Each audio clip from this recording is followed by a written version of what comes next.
Good morning. આપણે પ્રકરણ 7 ભણી રહ્યા હતા. 4 ક્વેશ્ચન લાસ્ટ ટાઈમ ભણ્યા હતા. એમાં સૌથી છેલ્લે ભણ્યા હતા પરાવર્તી ક્રિયા વિશે. એને લગતો જ પ્રશ્ન આવશે. પરાવર્તી કમાન સમજાવો. હવે પરાવર્તી ક્રિયા કોને કહેતા હતા? મગજની જાણ બહાર થતી ક્રિયા. ક્રિયા કેવી છે? અનૈચ્છિક થાય છે. શેના દ્વારા? ઐચ્છિક અંગો દ્વારા. ઐચ્છિક અંગો દ્વારા થતી અનૈચ્છિક અને ઝડપી પ્રક્રિયા. હવે જેના દ્વારા આપણે સંવેદના અનુભવીએ એને શું કહીએ? સંવેદી અંગ.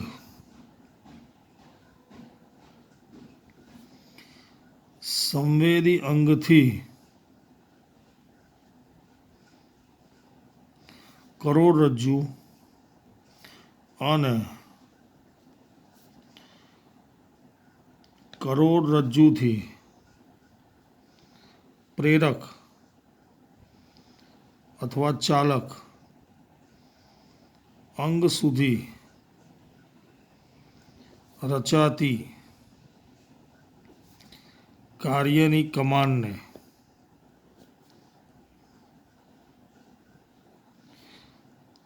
પરાવર્તી કમાન કહે છે. સંવેદી અંગ એટલે જેનાથી આપણે સંવેદના અનુભવીએ. હવે આપણે જાણીએ છીએ કે પરાવર્તી ક્રિયા જે થાય છે એની સંવેદના મગજ સુધી પહોંચતી નથી, કરોડરજ્જુમાં પહોંચે છે. કરોડરજ્જુ એનો પ્રતિચાર કરે છે. મગજને એ ક્રિયા પૂર્ણ થયા બાદ જાણ થાય છે. ખ્યાલ આવ્યો?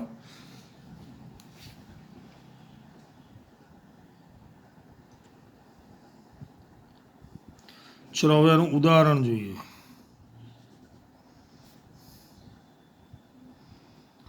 ધારો કે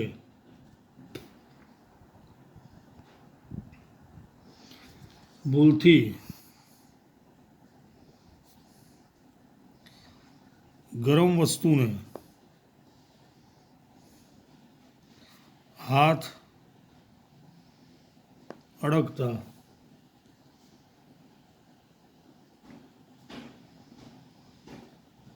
સહેજ પણ વિચાર કર્યા વગર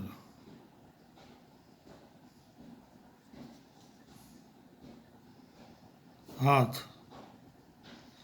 તરત જ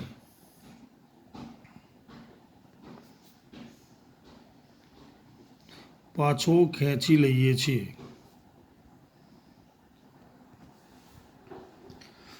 હવે આની અંદર શું થાય છે? તો જે ઉત્તેજના છે હાથમાં રહેલા સંવેદી ચેતાતંતુને ક્રિયાશીલ કરે છે. ગરમીની ઉત્તેજના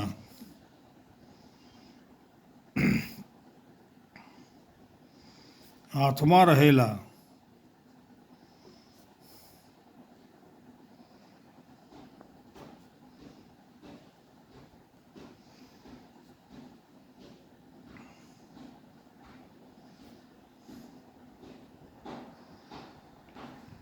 સંવેદી ચેતાતંતુઓને ક્રિયાશીલ કરે છે. ગરમીની ઉત્તેજના હાથમાં રહેલા સંવેદી ચેતાતંતુઓને ક્રિયાશીલ કરે છે અને આ ઉત્તેજનાને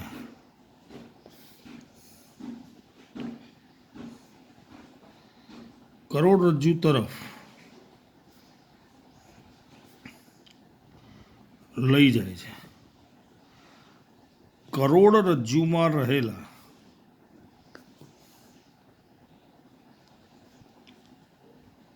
સંવેદી કેન્દ્રો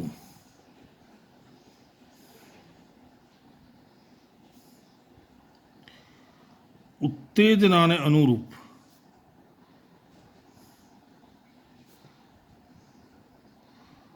પ્રતિચાર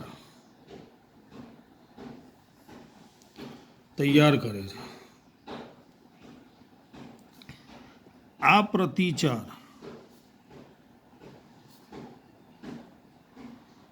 ચાલક કોષો દ્વારા હાથના સ્નાયુઓમાં જાય છે.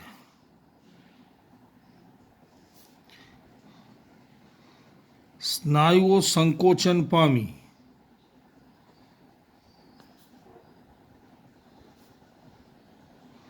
હાથને વસ્તુથી દૂર કરે છે.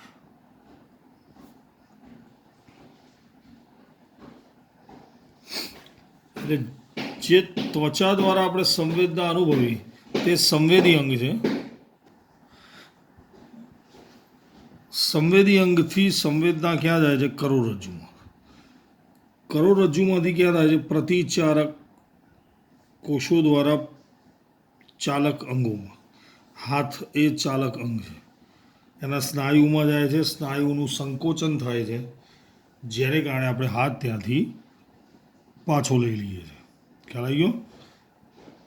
હવે એના પછીનો પ્રશ્ન છે મનુષ્યના ચેતાતંત્રનું આયોજન, એટલે કે ચેતાતંત્ર વિશે સમજાવો.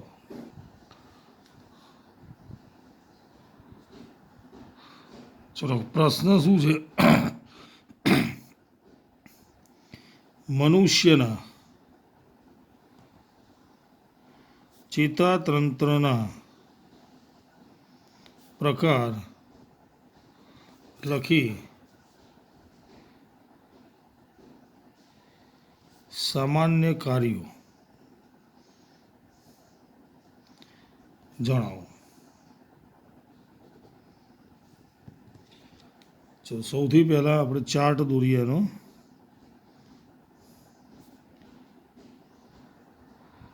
મનુષ્યનું ચેતાતંત્ર. સૌથી પહેલાં એના બે પ્રકાર પડશે.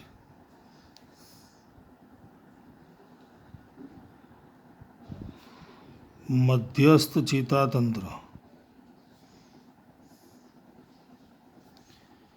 એને કહેવાય છે CNS. NS નર્વસ સિસ્ટમ, અને આને કહેવાય સેન્ટ્રલ નર્વસ સિસ્ટમ.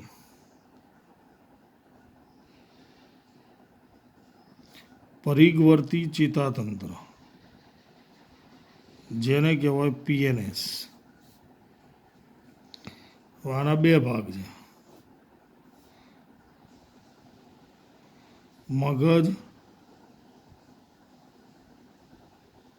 કરોડરજ્જુ. આના પણ બે ભાગ છે,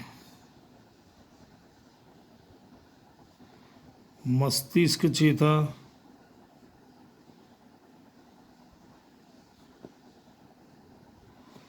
અને કરોડરજ્જુ ચેતા. ખ્યાલ? ચેતાતંત્રના પ્રકારો. મનુષ્યના ચેતાતંત્રના બે પ્રકાર છે, મધ્યસ્થ ચેતાતંત્ર, પરિઘવર્તી ચેતાતંત્ર. મધ્યસ્થ ચેતાતંત્રમાં બે ભાગ, મગજ અને કરોડરજ્જુ. અને પરિઘવર્તીનો મતલબ શું થાય? આખા શરીરમાં ફેલાયેલું હોય. પરિઘવર્તી ચેતાતંત્ર એ અંગોને મગજ અને કરોડરજ્જુ સાથે જોડે છે. મસ્તિષ્ક ચેતા અને કરોડરજ્જુ ચેતા, જે આપણે મણકા કહીએ છીએ ને, એ કરોડરજ્જુ ચેતાઓ છે. ખ્યાલ આવ્યો? જે શરીરના દરેક અંગોને કરોડરજ્જુ સાથે જોડે છે. હવે આવશે એના કાર્યો.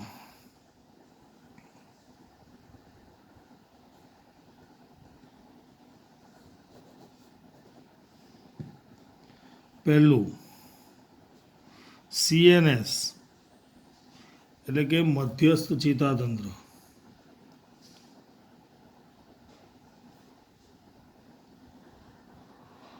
બાહ્ય પર્યાવરણ અને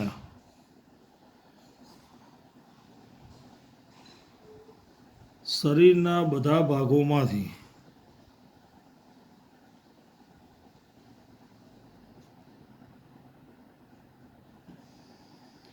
સંદેશા મેળવે છે.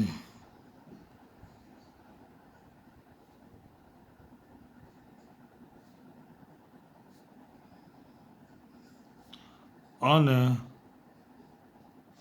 સંકલન કરે છે. મેં કીધું એમ, આ બંને શરીરના બધા જ અંગોમાંથી શું સંદેશા મેળવે છે? કોણ લઈને આવશે? આ બંને. આ કરોડરજ્જુ સાથે જોડાયેલું છે, આ મગજ સાથે જોડાયેલું. બીજું,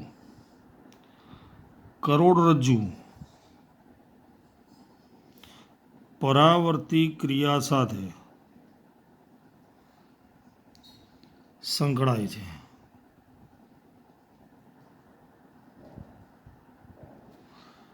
ત્રીજું, મગજ શરીરનું મુખ્ય સંવાદિતતા ધરાવતું કેન્દ્ર છે. મતલબ શરીરની બધી જ સંવેદનાઓ મગજ સુધી પહોંચે છે.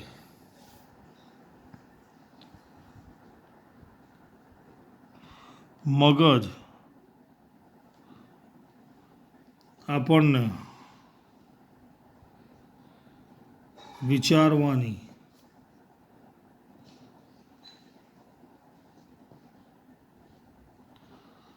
અનુમતિ આપે છે અને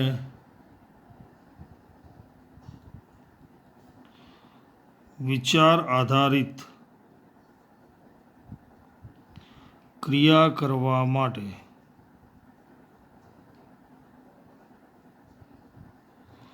પ્રેરે છે.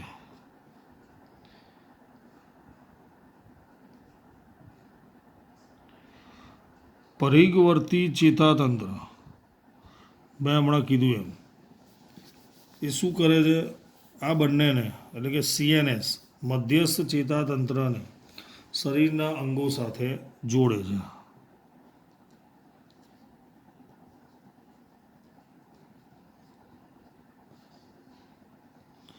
શરીરના અંગો સાથે જોડે છે. તો 3 માર્ક્સનો પ્રશ્ન કહી શકાય. પહેલા, મનુષ્યના ચેતાતંત્રના 2 પ્રકાર: મધ્યસ્થ ચેતાતંત્ર CNS, પરિઘવર્તી ચેતાતંત્ર PNS. મધ્યસ્થ ચેતાતંત્રના 2 પ્રકાર: મગજ અને કરોડરજ્જુ. પરિઘવર્તી ચેતાતંત્રના 2 પ્રકાર: મસ્તિષ્ક ચેતા અને કરોડરજ્જુ ચેતા. હવે એના 5 કાર્યો છે. પહેલું, CNS બાહ્ય પર્યાવરણ અને શરીરના બધા ભાગોમાંથી સંદેશા મેળવે છે અને તેનું સંકલન કરે છે. કોણ કરે છે? મધ્યસ્થ ચેતાતંત્ર. કરોડરજ્જુ એ પરાવર્તી ક્રિયા સાથે સંકળાયેલ છે. મગજ એ શરીરનું મુખ્ય સંવાદિતતા ધરાવતું કેન્દ્ર છે. મતલબ બધી જ સંવેદનાઓ મગજ સુધી પહોંચે છે. મગજ વિચારવાની અનુમતિ આપે છે અને વિચાર આધારિત ક્રિયા કરવા માટે પ્રેરે છે. પરિઘવર્તી ચેતાતંત્ર એ મધ્યસ્થ ચેતાતંત્રને શરીરના બધા અંગો સાથે જોડે છે. સમજ પડી ગઈ દરેક જણને? આ 2 ક્વેશ્ચન ભણ્યા, બંને IMP ક્વેશ્ચન છે. હવે આગળ આવશે માનવ મગજ વિશે.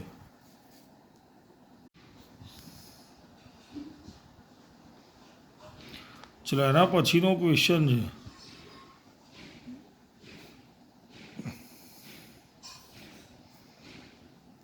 માનવ મગજ સમજાવો. પહેલા તો મનુષ્યના મગજના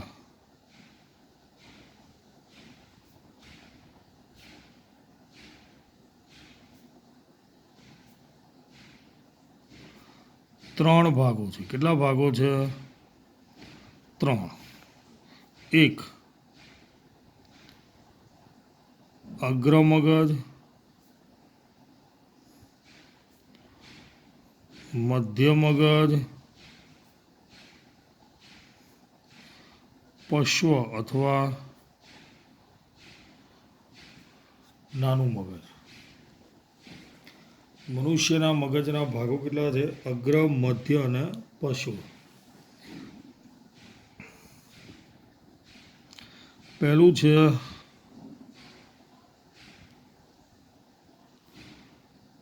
અગ્ર મગજ. મનુષ્યના મગજનો સૌથી મોટો ભાગ આ કહેવાશે. અને એની અંદર શું રહેલું છે? બૃહદ મસ્તિષ્ક. બૃહદ મસ્તિષ્ક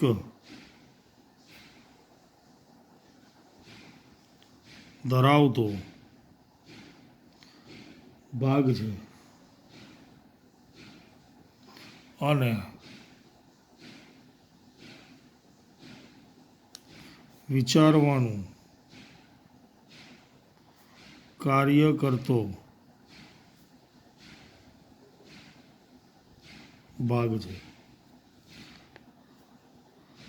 અગ્ર મગજમાં શ્રવણ એટલે સાંભળવું, ધ્રાણ એટલે કે સૂંઘવું, અને દ્રષ્ટિ વગેરે વિશિષ્ટીકરણ પામેલા અલગ અલગ વિસ્તારો હોય છે.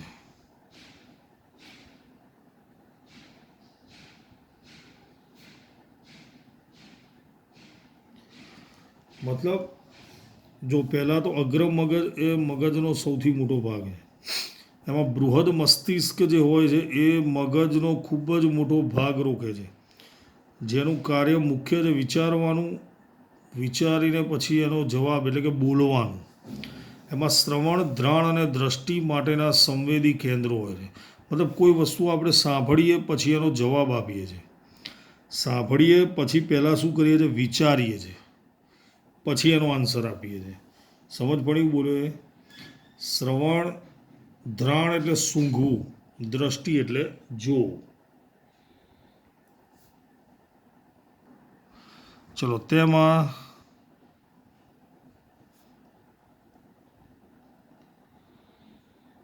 ઐચ્છિક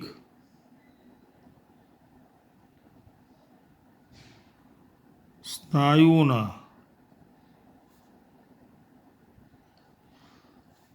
હલનચલન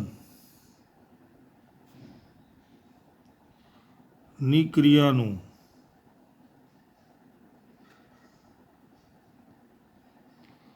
નિયમન થાય છે. તેમાં અલગ ભાગ તરીકે ભૂખ સંબંધિત કેન્દ્ર હોય છે.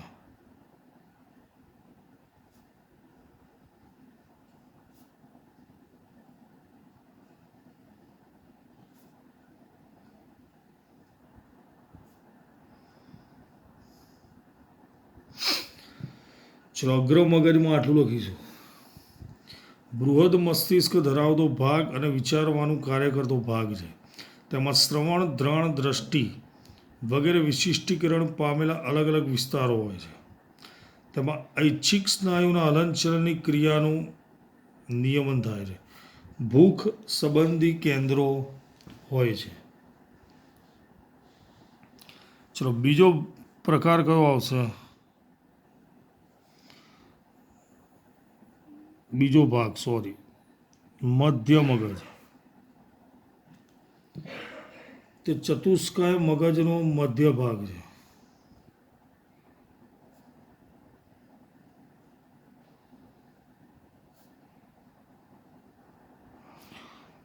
મગજનો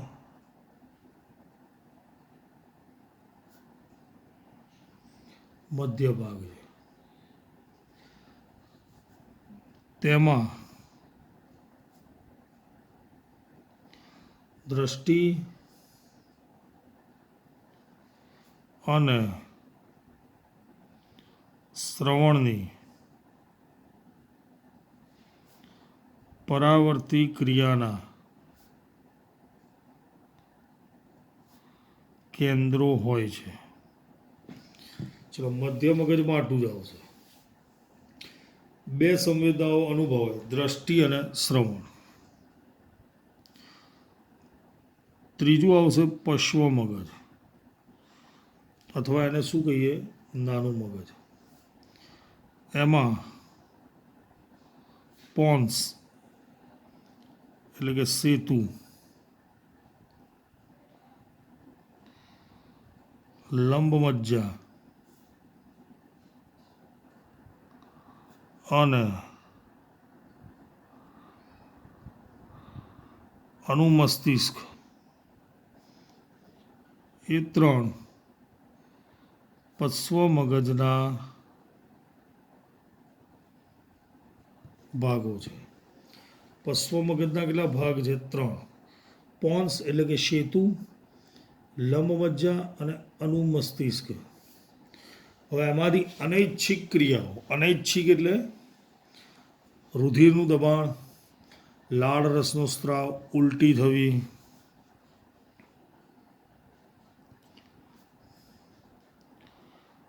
અનૈચ્છિક ક્રિયાઓ જેવી કે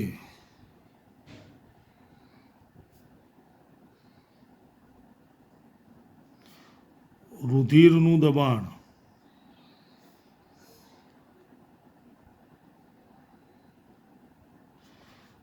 લાળ રસનો સ્ત્રાવ,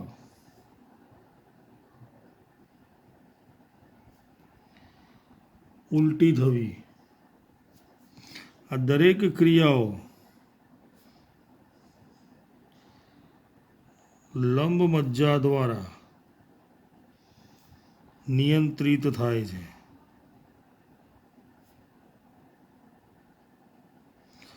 ભાઈ, લંબ મજ્જા એ મગજનો સૌથી અંતિમ ભાગ છે.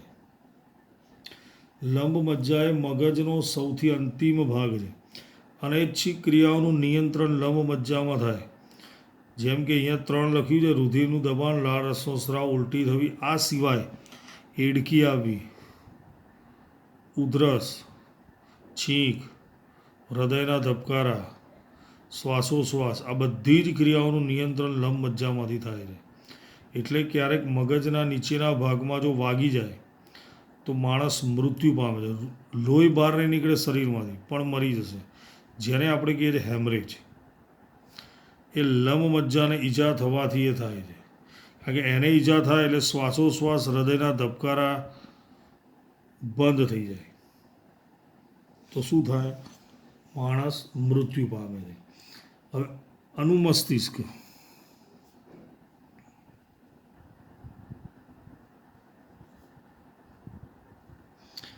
અનુમસ્તિષ્ક એ ઐચ્છિક ક્રિયાઓ અને શરીરનું સંતુલન જાળવે છે.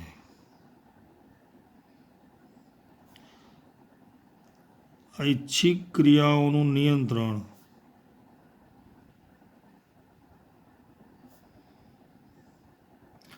અને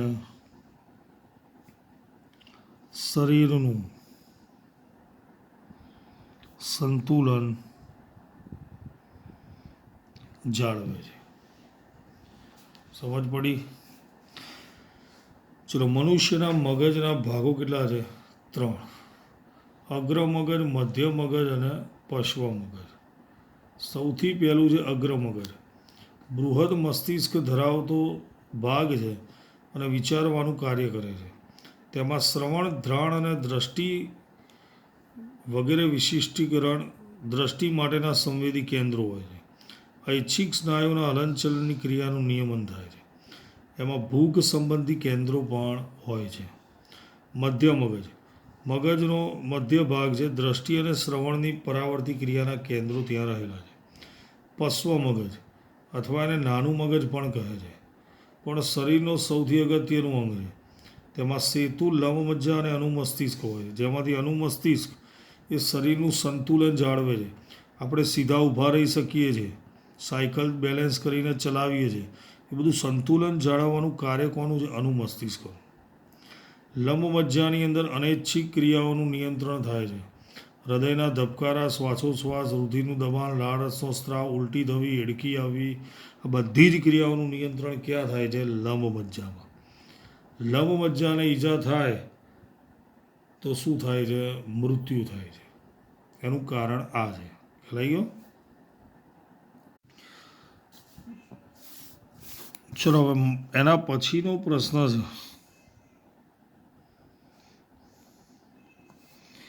મધ્યસ્થ ચેતાતંત્ર એટલે કે મગજ અને કરોડરજ્જુ CNS નું રક્ષણ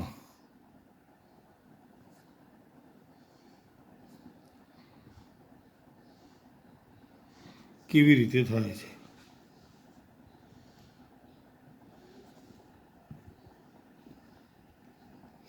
ચલો, મગજ એ વિવિધ મધ્યસ્થ ચેતાતંત્રમાં પહેલાં શું આવશે લખીએ. મધ્યસ્થ ચેતાતંત્ર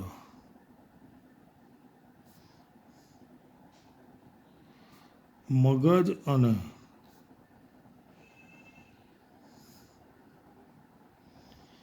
કરોડરજ્જુનું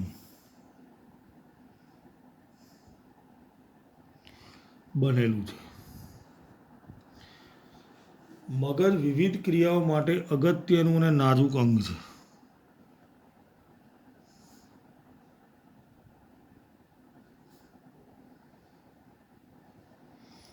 મગજ વિવિધ ક્રિયાઓ માટે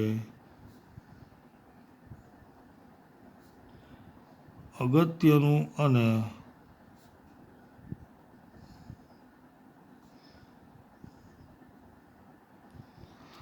નાજુક અંગ છે. તેથી તેનું રક્ષણ જરૂરી છે. ચલો, મગજ એ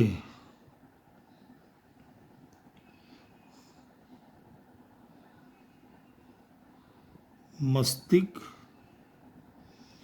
પેટીમાં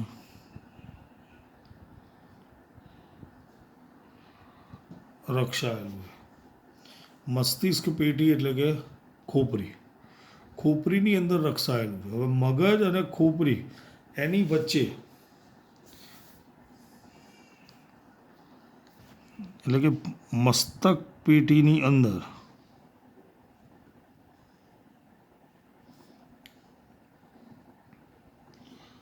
મગજની ફરતે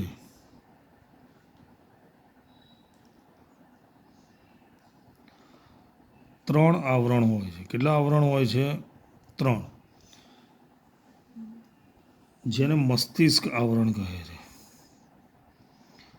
જેને મસ્તિષ્ક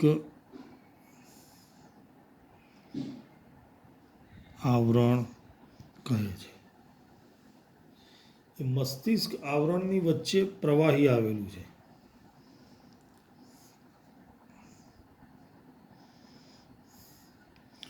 મસ્તિષ્ક આવરણની વચ્ચે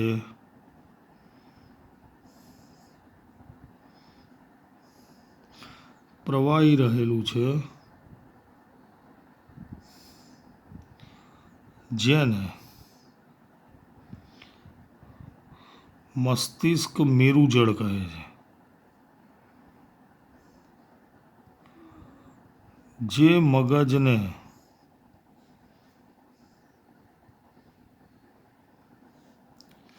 આંચકાઓ સામે રક્ષણ આપે છે.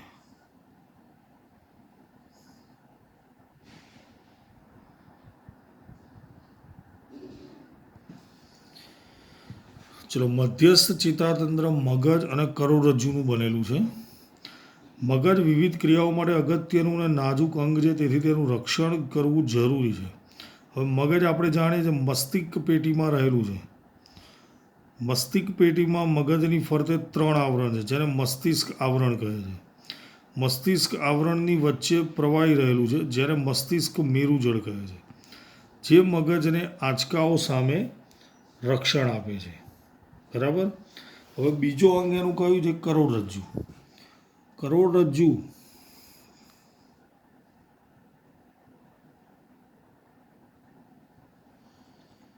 એ કરોડ સ્તંભમાં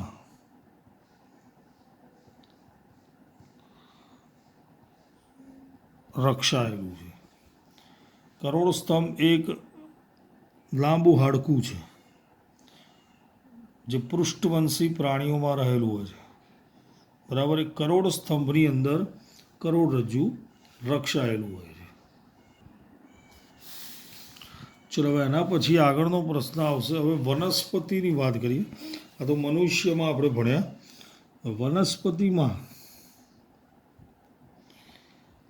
વનસ્પતિમાં હલનચલનના પ્રકારો સમજાવો.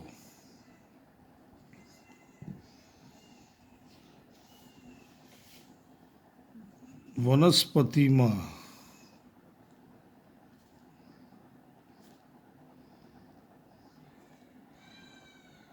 હલનચલનના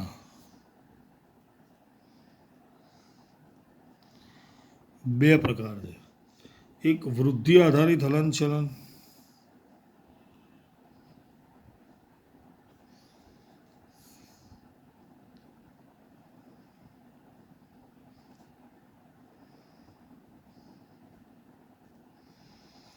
અને બીજું વૃદ્ધિ મુક્ત હલનચલન. ઉદાહરણ આપી આપણે સમજાવીએ. જ્યારે બીજ અંકુરણ પામે ત્યારે મૂળ નીચેની તરફ અને પ્રકાંડ ઉપરની તરફ જાય છે. જ્યારે બીજ અંકુરિત પામે ત્યારે મૂળ નીચેની તરફ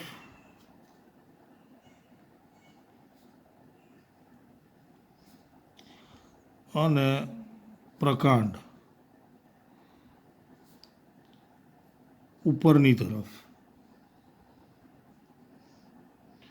જાય છે. ચલો બીજો પ્રકાર કયો છે? વૃદ્ધિ મુક્ત હલનચલન.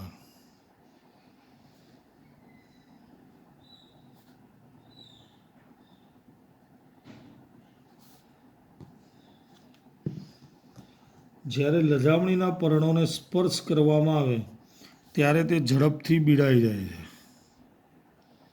જ્યારે લજામણીના પર્ણને સ્પર્શ કરવામાં આવે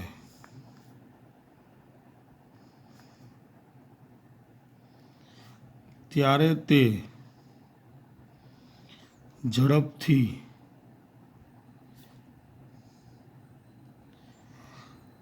બીડાઈ જાય.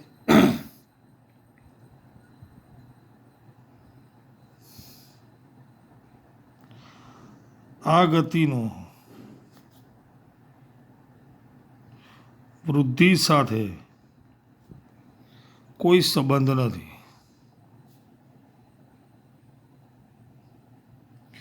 મતલબ પર્ણો બીડાઈ જાય છે, એને અને વૃદ્ધિને કોઈ લેવા દેવા છે નહીં.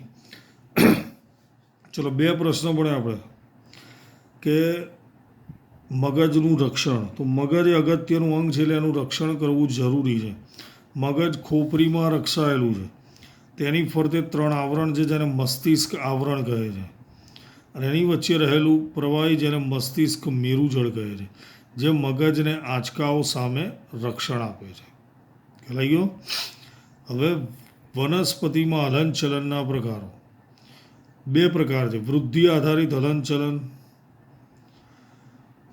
જ્યારે બીજ અંકુરિત પામે ત્યારે મૂળ નીચેની તરફ અને પ્રકાંડ ઉપરની તરફ જાય છે. વૃદ્ધિ મુક્ત હલનચલન.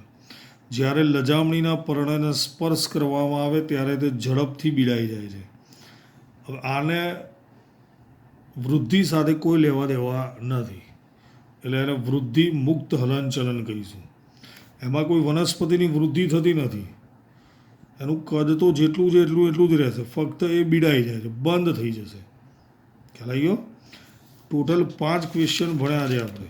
પહેલાં પરાવર્તી કમાન, ચેતાતંત્રના પ્રકાર, મગજના ભાગો, મધ્યસ્થ ચેતાતંત્રનું રક્ષણ અને વનસ્પતિમાં હલનચલન.